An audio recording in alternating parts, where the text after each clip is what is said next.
welcome to Fashion Talks for Industry, a special series of Fashion Talks. I'm your host, Donna Bishop.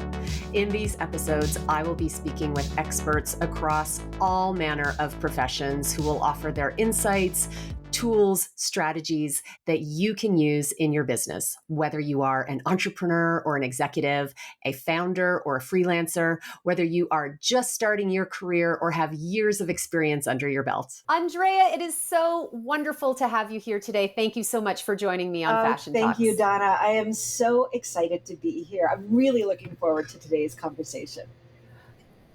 Well, I think this is a super relevant and interesting thing for entrepreneurs across sectors, especially in fashion, to be thinking about, which is this idea of cultivating thought leadership. But before we get into the ins and outs, and this is where everyone could go grab a piece of paper and a pen if you don't have one already, because I know people are going to want to take notes. Can you tell us a little bit about you? How did you come to this place, and how did thought leadership become your focus of, your profession and your passions? Yeah, so great question. I mean, I've got a bit of an eclectic background. This isn't the place that I thought I would be, at this point in my career. I started my career in marketing and advertising. I spent almost 25 years working for some of the largest agency networks in the world, working on some of the world's most recognizable brands. I was what was called in the agency world a planner, which is really a strategist. So I was a brand strategist. Now I started, early on in my career in direct marketing. I did lots of work in advertising, and I worked on both sides of the table, as we say in the industry. I worked as a client for large advertisers, and I worked in the agency world, as I said, as a brand strategist and planner. And I loved what I did. I always loved the creative side of advertising. It was so interesting to me. But, there came a point in my career where I started looking around and thinking, is this something that is really satisfying who I am? And it wasn't. I started to realize, I always like to say, I was an idealist in a capitalist world. And I had this belief that I could make change with advertising, that I could, use this powerful medium to impact the thoughts and the behaviors of consumers. And yeah, of course we were, but we were doing it for commercial profit. And I really wanted to create impact. And so I took some time, and I was still working in advertising, but I was like, well, what do I do? What am I even qualified to do? Outside of the agency world and outside of marketing and advertising, because I was really questioning. And this was about, I'm going to say now, it was probably about 15 years ago when these thoughts started to come to me. And what I started doing is I just started looking around, going to conferences and listening to other people that were outside of the industry. I remember I went to a conference called the World Domination Summit. Great summit. And if you ever get a chance, I don't even know if it still is going on. It used to happen in Portland, Oregon every year. And it was so much fun. But again, something like that, where I'm like, what is the World Domination Summit? I think I need to go. And I just saw a different me while I was there. And in doing that, I got the very good fortune at the time to go to, and this was early in the days of TEDx, to go to TEDx Toronto. And I think TEDx Toronto was it was the second TEDx worldwide to ever be offered. And for many years, it was the largest and most respected of the TEDx's in the world. And so in those early days, got to go to one and was blown away. And I thought, wow, this is amazing. How do they do this? It was really incredible to see speakers who I'd never heard of and thought, why don't I know of these people? And I actually was talking to a friend of mine in the audience at the end of the show, and somebody in front of me turned around and said, this is all volunteer run.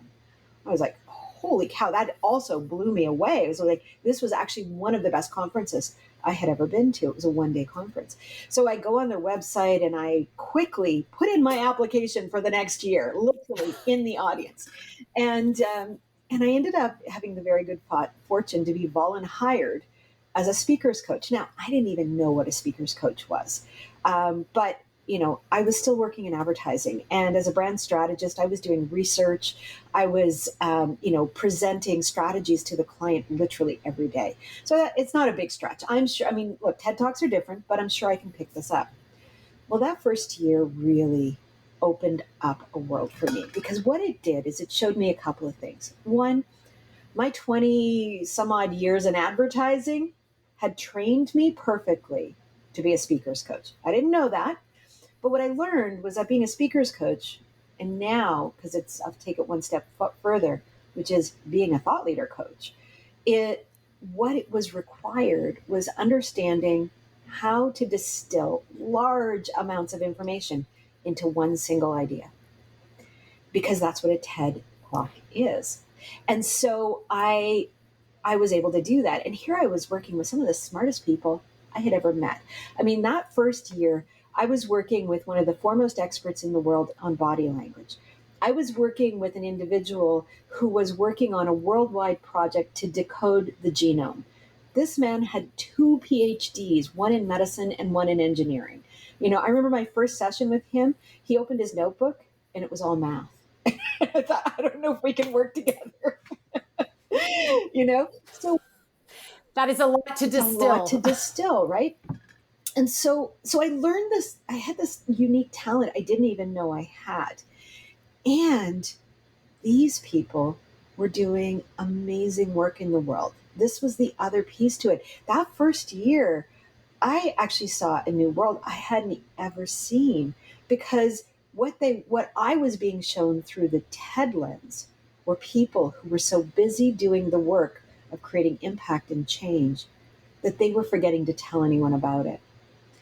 And suddenly, yes, we had them on our TED stage, and yes, they would get their 15 minutes of fame, or in the TED world, 18 minutes. But the reality was, if not by some fluke of nature, that would be a very fleeting 15 minutes, because, there are over 100,000 TED Talks done every year.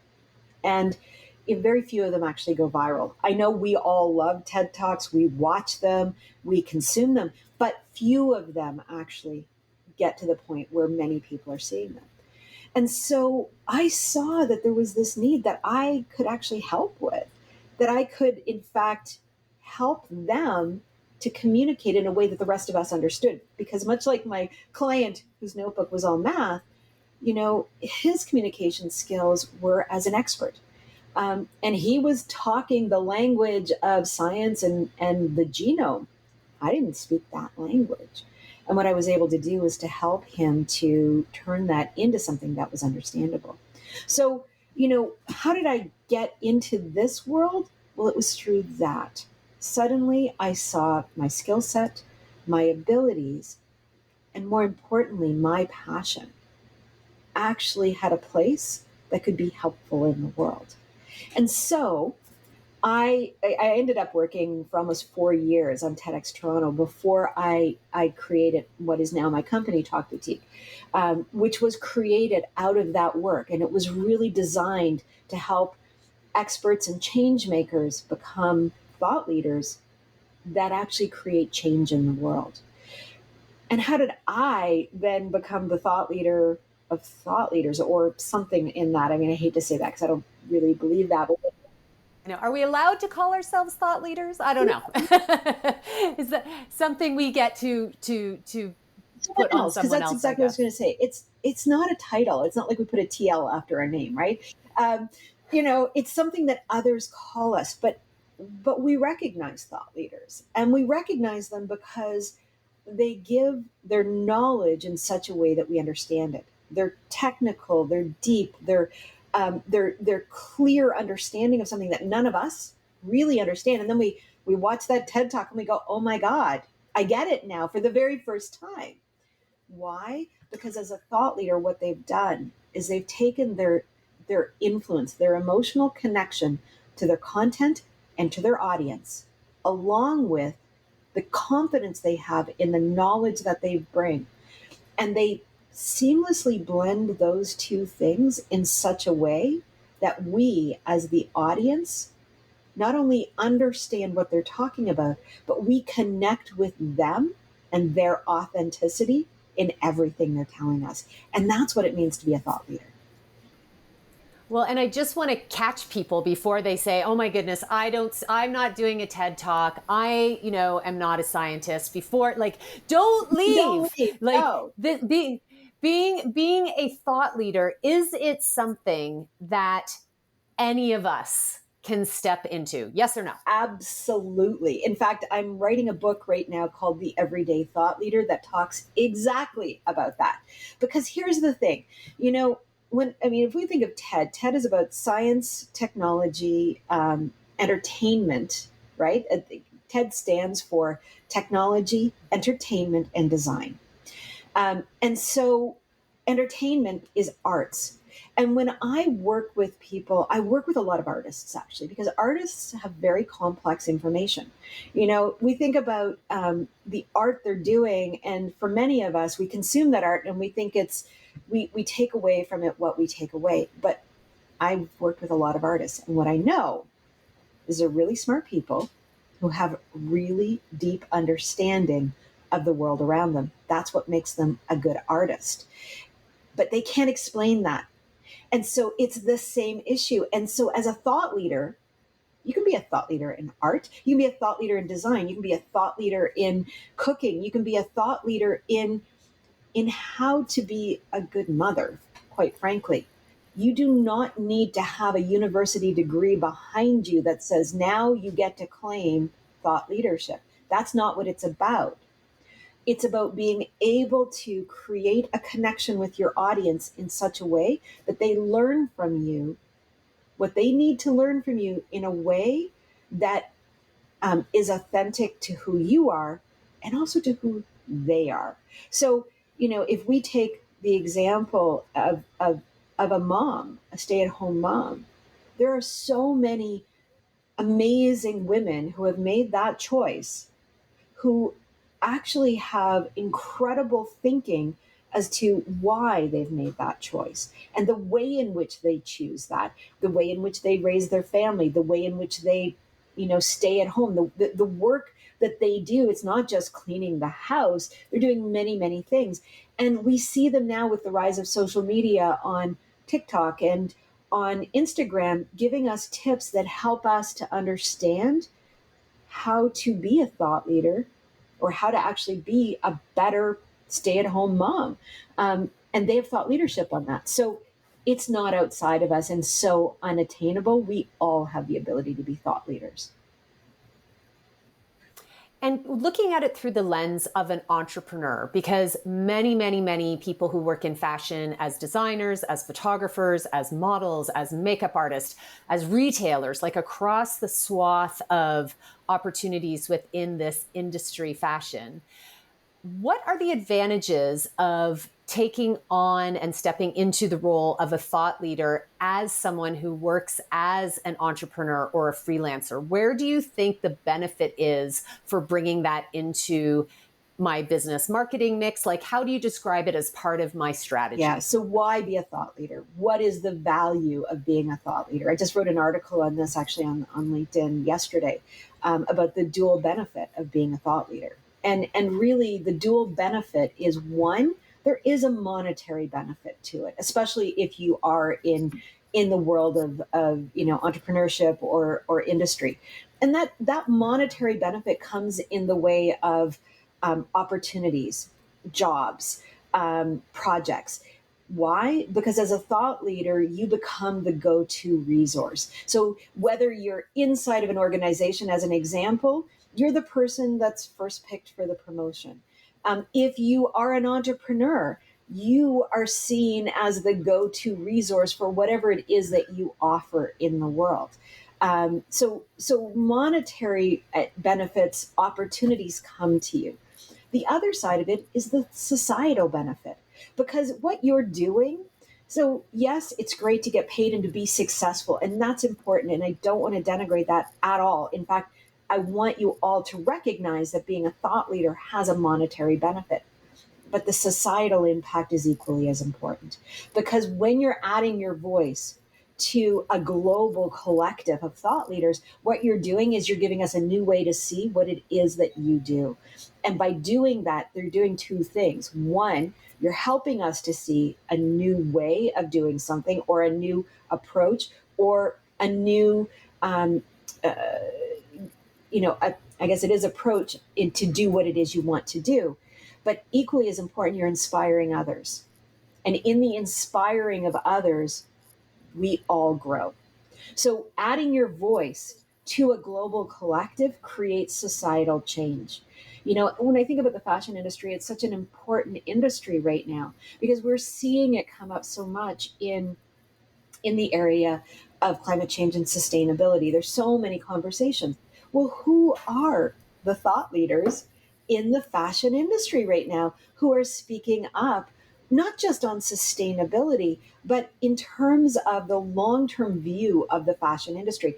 I could go down 5 different avenues, whether it be fashion in the metaverse. What does that look like? I actually, today, I just got a notice that I was invited to the optical fashion event in the metaverse, and it's all about glasses. And it was interesting as I actually, just before this, I logged in quickly because I was curious, what is there, and there was somebody talking about sustainability of Web3 and the metaverse and how fashion can take a lesson from it. So there you go. So somebody was talking about that. Well, and I want to hold you there for a minute because I think you bring up an excellent point. Like when I hear you talk about things like sustainability or fashion and tech, even something like buying local or like the regionalness of a fashion element. I think all of us can think of people who are already speaking in those areas. So does that mean if there's already a voice somewhere that the thought leadership box has been ticked for that particular subject matter, or is it okay to continue to foster our own thought leadership prowess even if someone is already in that space? There's always space. Here's the thing. So now I'll go back to the TED world only because I think it's something we all are familiar with. Like I said, there are over 100,000 TED Talks done every year. So that means there are millions of TED Talks online right now. Is there any topic that hasn't been done? Probably not. I would suggest that if we were to put in, fashion and climate change as an example, there would probably be anywhere from 10 to 100 TED Talks done on that very thing. We could watch every one of those TED Talks and get something different from everyone. Why? Because it's not about the topic, it's about the person. The person brings something different to the conversation. Each of us has a different background, a different culture, a different life experience. And because of that, we understand these topics through different lenses. And when we surface what we believe or know or think on these topics, what we're doing is helping others to see it in a new way. That's what a thought leader does. And so adding your voice to an already active conversation is only going to make that conversation better. You're only going to add to it. And there are so many conversations right now that only have one or two voices, and that's simply not enough. We need more. Well, and I'm going to get to the where do we exercise our thought leadership in a second. But before we get there, I'm sure people are thinking how do I do this? How do I even start? So what are some of your tips for people who are thinking they're ready to step into this before we get into, not everyone gets a TED Talk. I'm sure there are other avenues to do this, which we'll get to. But what are your tips apart from reaching out to someone like yourself? And we'll put all your contact information in the show notes. But how do I start my thought leadership journey? So how you start it, first of all, is by really doing some thinking, going inward. Because what is it that you are in some way deeply, deeply connected to?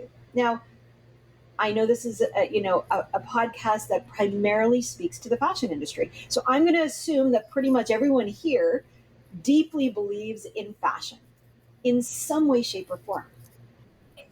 Excellent assumption. Yes. But every person who's listening to this will have a different area that they really deeply connect to in fashion.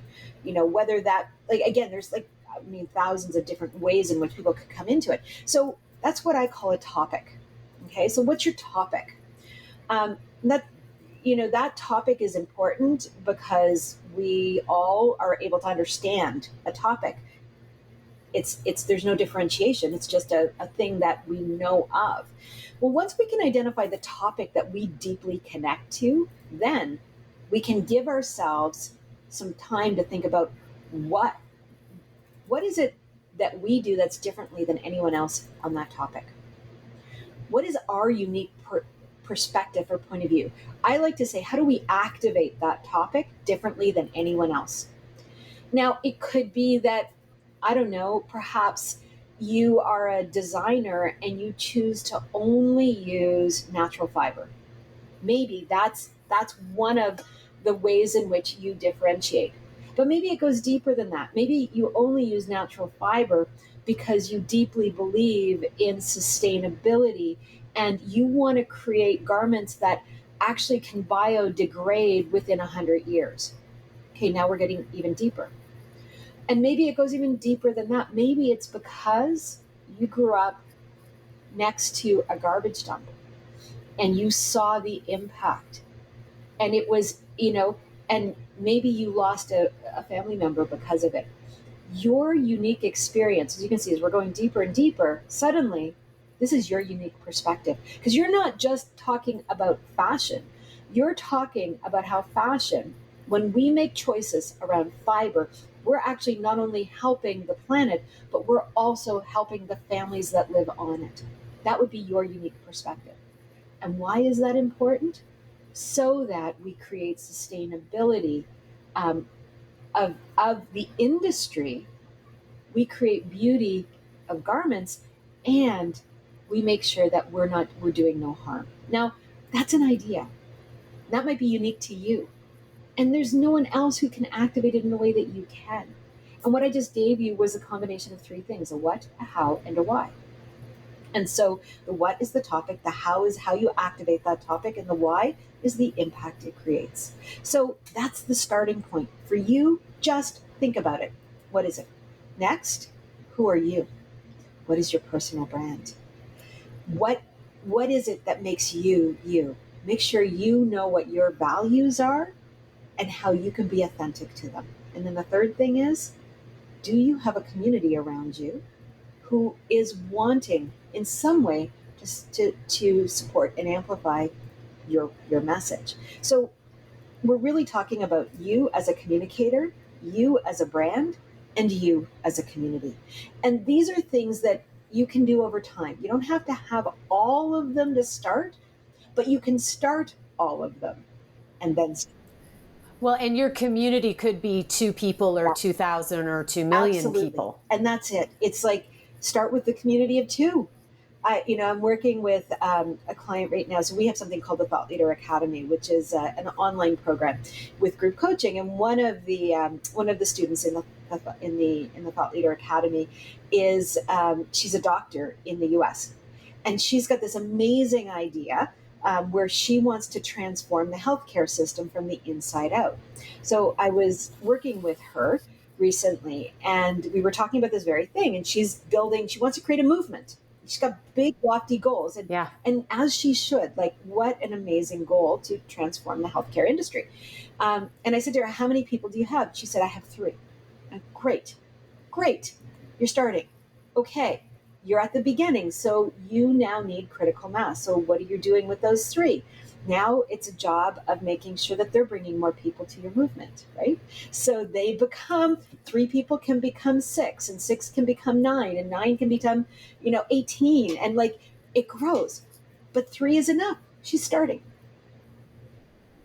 Well, and you said something there that I sense is very critical as it relates to thought leadership, and it's the idea of a movement, which feels very different to me than how I would think of an expert or a a trailblazer. Can you sort of differentiate, maybe even just between expert and thought leader? Because I think maybe we conflate them, but my sense is that there's some very clear distinctions Yeah. between the two in your Yes, perspective. absolutely. I started this off by saying, when we think about a thought leader really, so I'm going to take us into a little bit of some of the methodology that I use. So imagine, sort of an XY chart. On one axis, we've got emotional connection.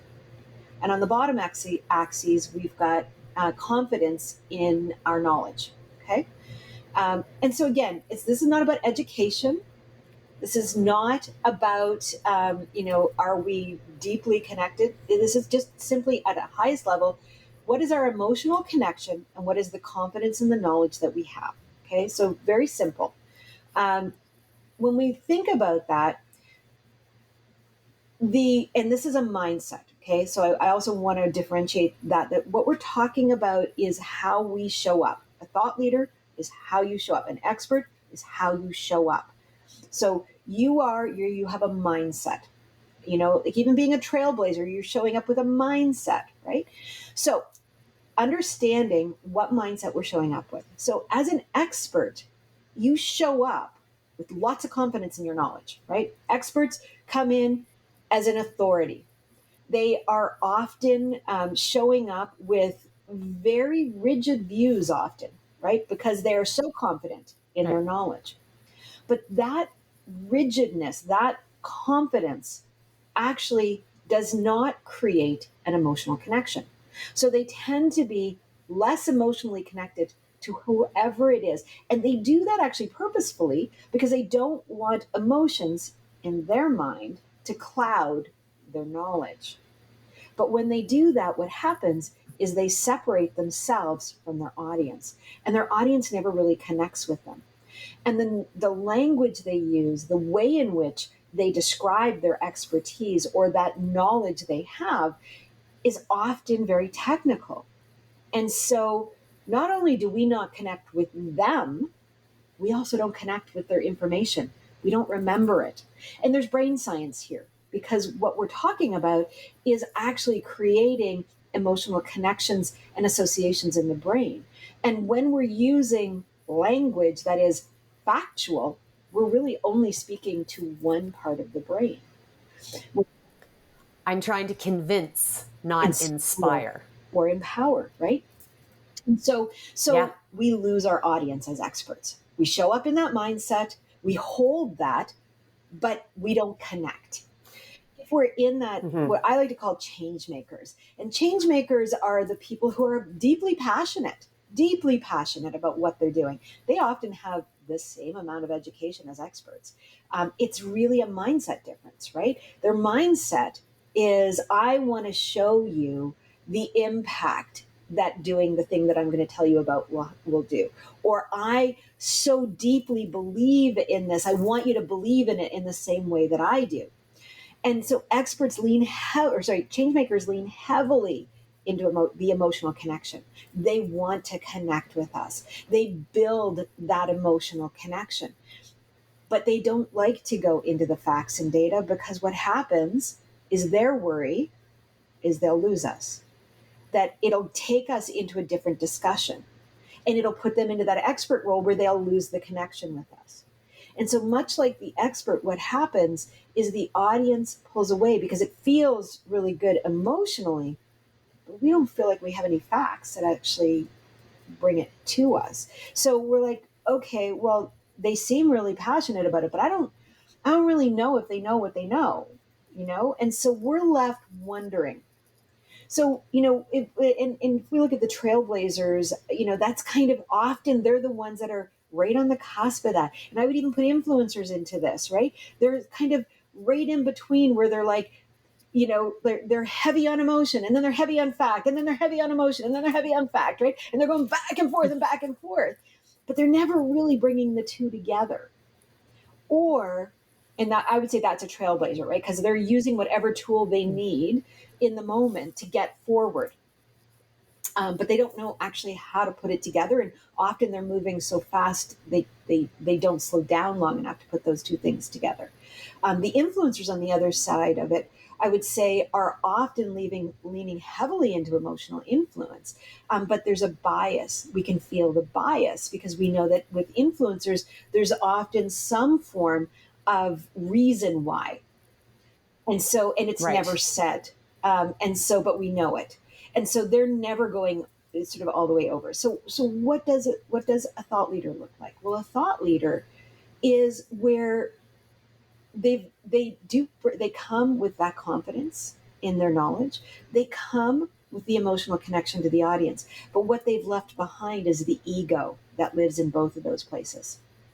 Because as a thought leader, what we're doing is we're showing up in service of the idea, not in service of anything else. The idea, And is it okay to have the idea, even if I'm thinking, yeah, but my idea is hopefully you'll buy my clothes or right? you'll hire my service. Like how do you kind of reconcile those two? Because I can hear the questions out there of the like, yeah, but Andrea, I'm not just an idea. Like I want I'm to also a sell. Yeah, business. of course. And so here's what happens when we show up as a thought leader in service of the idea. Then people want what it is we sell because we're not showing up selling. In fact, we're not even thinking about selling when we're in that lens through that lens of a thought leader. So as a fashion brand, as an example, let's say that you're showing up as a thought leader in the area of sustainable fashion.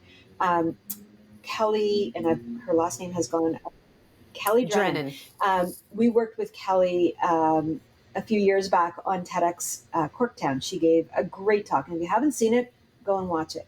But Kelly's talk was all about sustainability in the fashion industry. She showed up as a thought leader. She showed up helping us to see the small changes we could make. Now, Kelly has a business. Kelly does work in the fashion industry. I'm sure that because of the work she did speaking out, and she continues, she does a lot of activism around sustainability. She helps those brands that are actually in that place of sustainability sell more, and as she should. um, if your brand is sustainable, when you add your voice to maybe a conversation like that one that Kelly is leading in many ways, and maybe you've got a different perspective than Kelly does on sustainability, which is good. Add your voice. Talk about what it is you believe. Talk about why you have the perspective you have. You will sell more because people will see you as that thought leader and they'll go, who is this person? Why do they have this perspective? You know, oh, they have a brand. Oh, wow, their product is incredible. Look at that. They're not only talking about it, they're doing it. And the proof is powerful. Now it's not actually about selling.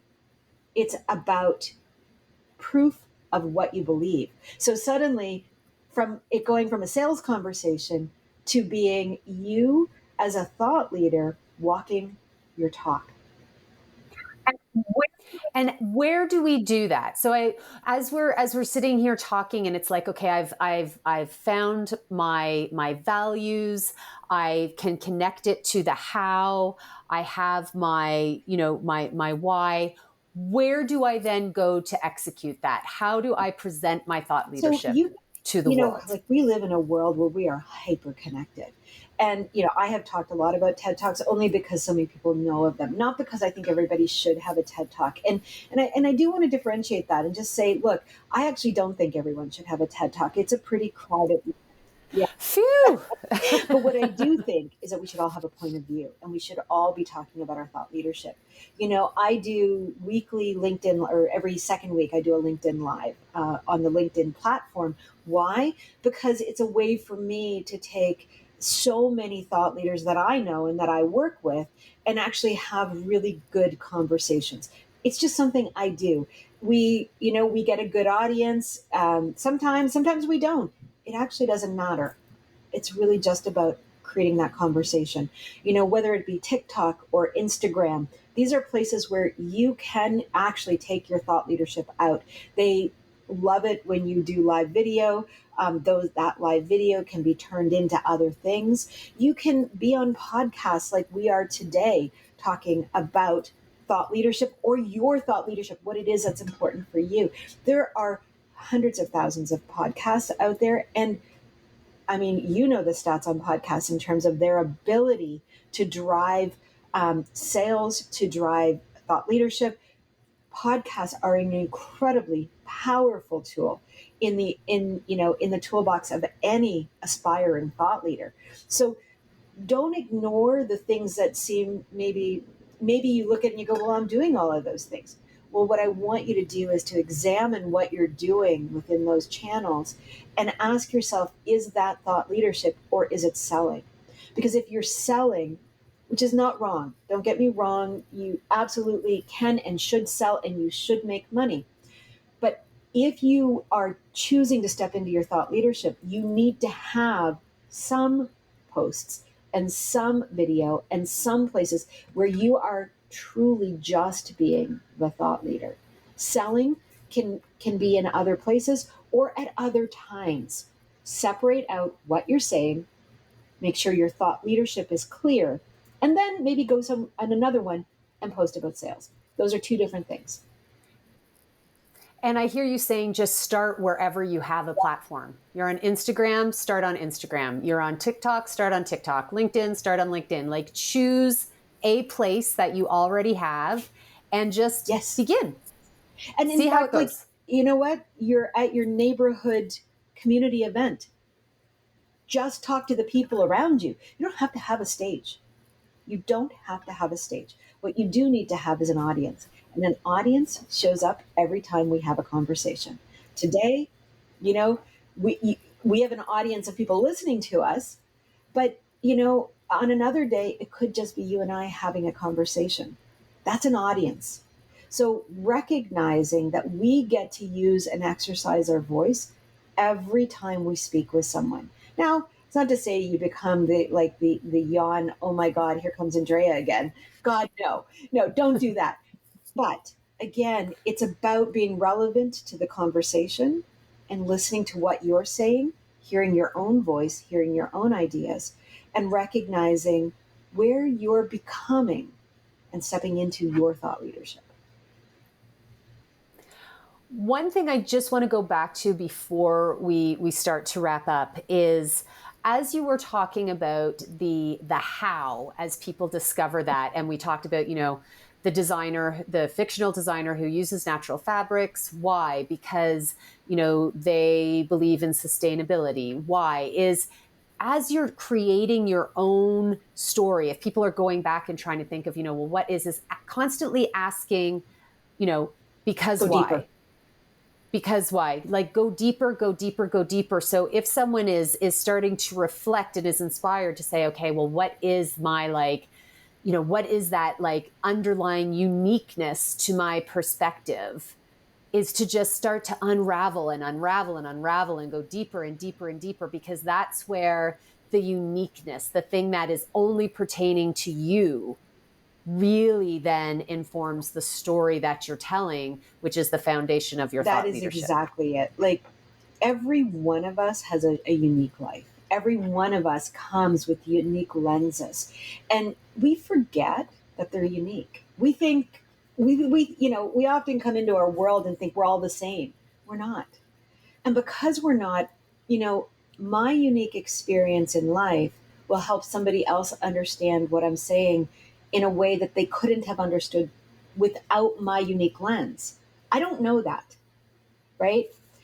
But when I know that, and when I can understand that, and when I accept it and leverage that, what I'm doing is I'm helping myself to step into my own thought leadership.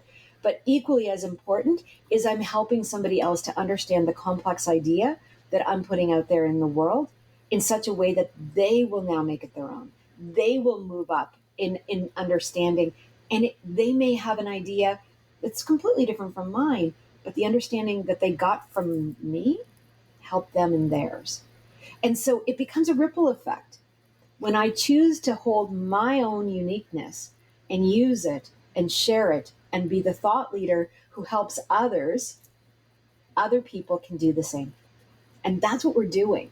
That's why being a thought leader, that's why being what I call the everyday thought leader, not the, oh, you've got to have two PhDs and run a company and be recognized by, whatever government is out there.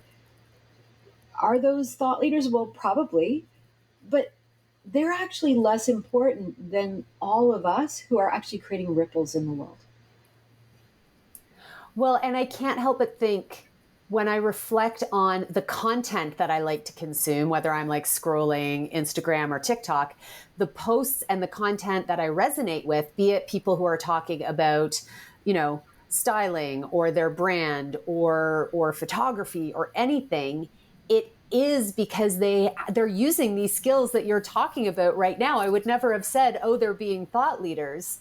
But as you said, it's that mindset that is informing how they are presenting their content, which is making me stay and Yes, consume that's it. exactly it. And the really successful ones are the ones who are doing it through a thought leadership lens. They're not the ones trying to sell us at every turn, but we buy from them, even though they're not. Right? And I think that's the key. Is it feels like they're speaking to us in a way that um, is so knowledgeable and so authentic to who they are that we want to know them. We want more. We want to go deeper. And so we buy their products, we follow their socials, we engage with their articles or their videos, because we now feel as if they have not only have they helped us to understand, but we feel like we know them, and we feel like they have that they are like us in a way that we didn't know we needed to be, and that's what I think is powerful. The last piece that I want to just touch on is I feel like there's a vulnerability piece that comes with this because now we are possibly feeling like I'm exposing a bit of myself because all of a sudden I've done that deep, story. All of a sudden I have to, like, I'm talking about how I grew up Right. beside a garbage dump and our Yeah. fictional designer who has embraced sustainability. What are your tips for moving through that discomfort of, oh my God, it's a little bit scary? Like, or is it just me? No, Am I the only gosh, one feeling no. scared about That this? is like, I think that's one of the number one things that, that we find in working with people, especially who are just in the early stages of stepping into themselves as a thought leader. It's like, oh my God, I have to reveal myself. And yes, we do. We have to be vulnerable. And when vulnerability is a strength, and I think this is the thing that once you've done it a couple of times and you've taken the deep breath and you've shared something and you realize, oh my goodness, so many other people feel that way, so many other people have had that experience. Vulnerability is important because what it does is it takes down the walls, it creates that emotional connection, it makes us real, the authenticity comes through. But we need to be vulnerable in a way that feels safe to us. And so it doesn't mean that you share the most vulnerable story of your life the first time. What are some training wheels you can play with, right? What are some things that you feel safe? It feels a little bit scary, but maybe you're not telling us you live beside a garbage dump, but maybe you're telling us that your childhood involved lots of sort of unconventional vacations to playgrounds. So like, okay, we there sounds like there's a bigger story there. I don't know what it is, but I can start there. I can start with something that's safe and then slowly lead up to I actually grew up beside a garbage dump. Okay, that feels more vulnerable and that feels more real, and but I've done the work to get there. So don't put yourself into crisis from the get-go, because there's a saying which is, teach from your scars, not your wounds. And so Oh, I yeah. love And that. so we have to be careful that, we don't rip open a wound too quickly. Make sure it's a scar first. So find those stories that I feel like they're well healed and you can talk about them. You can work up to the ones that maybe are, they're still scars, but they might be a little fresher. Andrea, this has been so wonderful and inspiring and frankly really helpful. Like I think this is, I can hear pennies and mics dropping, all over the place. Before we share your contact info in case people are interested in working with you or learning and following and learning more about you, do you have any favorite thought leaders? Is there anyone that comes to mind for you that you're like, they're across any industry, like they're doing Well, something I really mean, good? I've got a couple. So, I mean, the first one actually is Chris Anderson, who is the founder of TED. And he calls himself the head of TED, and he's got a great podcast called The TED Interview. And what I love about that podcast is that it is an interview style, but it's Chris talking to all his favorite TED speakers, and it's a really great exploration. And Chris would never call himself a thought leader. He's a very humble man. If you've ever met him, or if you ever see him, he's quite shy and quite introverted. But in the TED interview, we get to see his knowledge, and I think it's quite deep and vast, and it's quite lovely. So I love listening to that, and I love listening to him as a thought leader. Um, I follow a lot of spiritual gurus, and so I've got some in that space. Um, oh God, his name has just gone out of my head. Yeah, And we can link them uh, in the show notes, Andrea's yeah. favorite thought leaders, in case people want to, just sort of take a peek into The some things of the, that the ones that you think are, um, doing a really yeah, banging and I job. think there are so many, and it changed. This is a thing for me. I mean, I'm an avid consumer of books, and I read all the time, and so I tend to have fleeting favorites where I'm like, oh, I'm reading this great book. You got to read it. Like right now, I'm reading David Cialdini's the Power of Persuasion. I think the book's called Influence. Amazing book, and I'll delve into his stuff for a little while. And I just finished Gay Hendricks' The Big Leap, which was another amazing book and really well written. And I went deep into, because I recently discovered I'm neurodiverse, and so ADHD in women. And so Janera Nuremberg, who wrote a great book called um, Divergent Thinking, I think is what it's called. Um, these are all, so for me, my favorite thought leaders often are where I'm thinking in the moment. And so I will, again, very ADHD of me, jump from thought leader to thought leader. But I always appreciate so much about each one, and I learn so much. And I don't just read their books, like I'll go and watch them in video, and I'll listen to the words they use. And I think so, as people think about what favorite thought leaders do you have, the one piece of advice that I would give you is to look at them as the whole person. What is it about what they're saying and how they're showing up that makes them your favorite?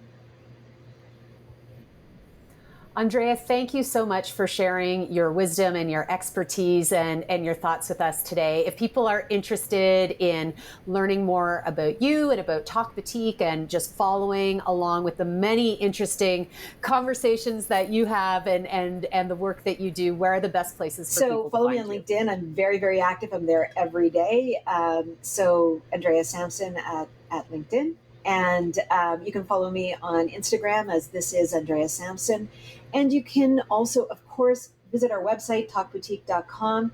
We've got many programs. The Thought Leader Academy is there. If you're interested in learning more, check out our website and you can go deep into the Thought Leader Academy and learn a little bit more about that. And those are all linked in the show notes below as well. Andrea, thank you so much for spending this time with me today. I so Thank you, appreciate Donna, it. for having me. I have so enjoyed it. And I do hope that your listeners got something from this and that I see many more of them showing up as thought leaders. thank you so much for being here today. Fashion Talks is written, produced, and hosted by me, Donna Bishop, and there is a link below in the show notes if you'd like to get in touch. Thank you to CAFA, the Canadian Arts and Fashion Awards, Jason Perrier, technical producer, and to Nick Crane for the amazing artwork. Hope you'll join me here again soon.